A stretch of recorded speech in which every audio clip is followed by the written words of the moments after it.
Medical documents की मदद से दिखा सकते हैं कि मिस्टर कालीकांत ठाकुर कोमा में है, सिग्नेचर करने की हालत में नहीं है, तो माँ को सिग्नेचर करने की अथॉरिटी मिल जाएगी। क्यों भाई? गंगा को क्यों मिलेगी ये पावर? केके की पत्नी मैं हूं, इस हवेली पर मेरा हक है। केडी आंटी, कौन क्या है ये मैटर में अब ना ही बोले ना तो बेहतर होगा।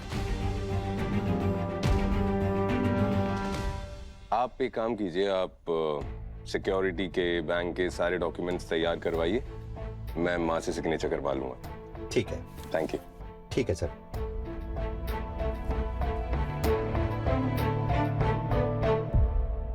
सूरज,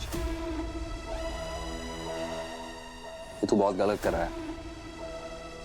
अरे एक तरफ तू कहता है कि तुझे डैड के पैसे और बिजनेस से कोई लेना देना नहीं है, और वहीं दूसरी तरफ तू उनकी हवेली को सिक्योरिटी के तौर पे बैंक में जमा कर रहा है। आकाश, ये हवेली हमारे दादाजी ने बनाई थी और हमारे पिताश्री को ये विरासत में मिली। ठाकुर साहब की इलीगल कमाई का 1 रुपया नहीं है इसमें, तो इसमें गलत क्या है? तो फिर डिसाइडेड है, तुम इस फॉर्म को फिल कर दो, फिर हम मेडिकल डॉक्यूमेंट्स अटैच कर देंगे, गंगा माँ को साइन करने की अथॉरिटी मिल जाएगी और फिर उनकी सिग्नेचर्स लेकर हम इसे बैंक में सबमिट कर देंगे। कागज वागज लगाने की जरूरत नहीं है, हम ऐसे ही हस्ताक्षर कर सकते हैं, क्योंकि टैक्स की बचत के हिसाब से ठाकुर साहब ने इस हवेली का अपना हिस्सा हमारे नाम कर दिया था। 1 मिनट, अपना हिस्सा मतलब ये पूरी हवेली उन्हीं के नाम पे तो थी? पूरी नहीं, आधी। आधी ठाकुर साहब के नाम और आधी उनके भाई शशिकांत ठाकुर के नाम।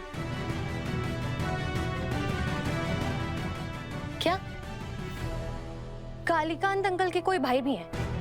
तो हमें पता क्यों नहीं इस बारे में? मतलब ना कभी घर में इस बारे में बात हुई, ना वो कभी आए, ऐसा क्यों?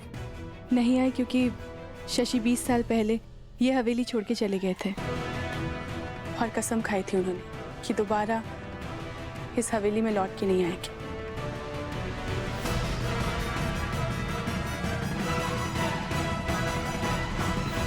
आधी प्रॉपर्टी उनके नाम पे, मतलब लोन लेने के लिए उनका सिग्नेचर भी लगेगा? हाँ बेटा। मिल चुका लोन। छोटी मालकिन, हाँ, एसपी साहब आए हुए हैं। उन्हें बिठाओ, मैं अभी आती हूँ। ठीक है। मैं अभी आई हूँ सपना। पोस्टमार्टम की रिपोर्ट तो कहती है कि बगीरा के सिर पर एक सीरियस चोट आई थी, जैसे किसी ने वार किया उसके सिर पे। मतलब सर ये पॉसिबल है कि किसी ने बगीरा को पहले मारा और फिर ऐसा दिखाने की कोशिश की जैसे उसका एक्सीडेंट हुआ हो?